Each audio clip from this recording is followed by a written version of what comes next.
There are moments when the offense of the Kansas City Chiefs runs with the fluidity and sexiness of a woolly mammoth stuck knee-deep in a tar pit. Baseball bats to the crotch provide more sensory enjoyment. Plodding, boring, unimaginative, check down happy, stuffed screen pass, matriculating down the field between naps. This at times is that offense. That was the first half of the game against Denver.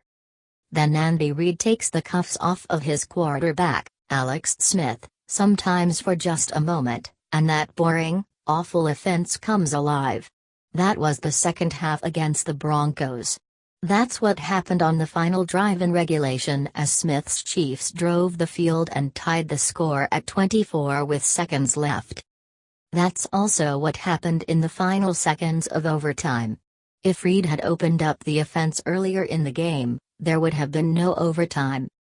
The Broncos clearly trust their quarterback, Trevor Siemian, and it showed, as he threw for 368 yards and 3 touchdowns.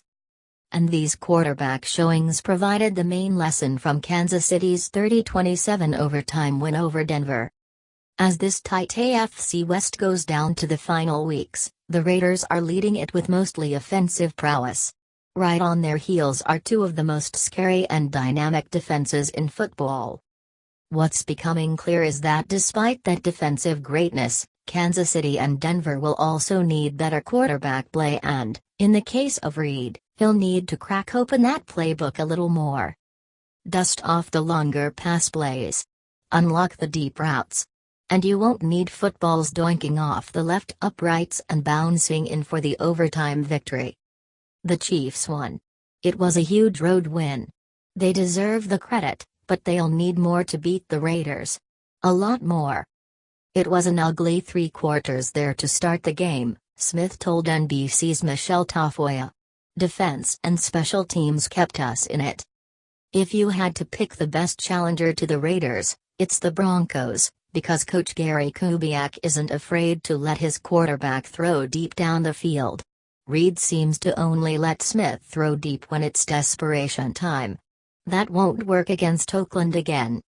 The Chiefs beat the Raiders earlier in the season, with Smith completing 19 of 22 passes for 224 yards, but the Oakland team is different now. Really different. It will take even more offense to beat them. Not just great defense.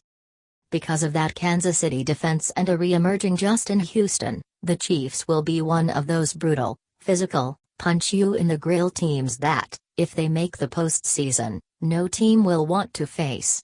Would you? Would you want to go against Houston, who in the first half alone against Denver had 3 sacks, the last of which forced a fumble that led to a safety? That Broncos defense? It is basically as good as it was last season thanks to Aqib Talib and Von Miller. The offenses?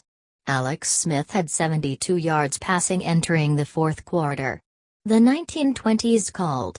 It wants its offense back. We've seen this before with Reid's Chiefs, where wide receivers are treated like the ugly ornaments you stick in the back of the Christmas tree. Then Smith threw it more in the final minutes of regulation. Again, Reid won't be able to be so conservative on offense if he wants to catch Oakland. Siemian kept throwing deep and eventually connected. Despite a low-scoring first half where Siemian looked rocked, he ended up converting huge pass plays in the second half. The Broncos know that even against a great defense, you have to throw deep. You can't coach scared, and Kubiak doesn't. Reid often does. It's going to be a wild, crazy finish, in a wild, crazy division that Oakland has by the neck. For now. Open it up, Andy. As one of the great division quarterbacks in history, Ken Stabler used to always say, just throw deep. Don't be scared.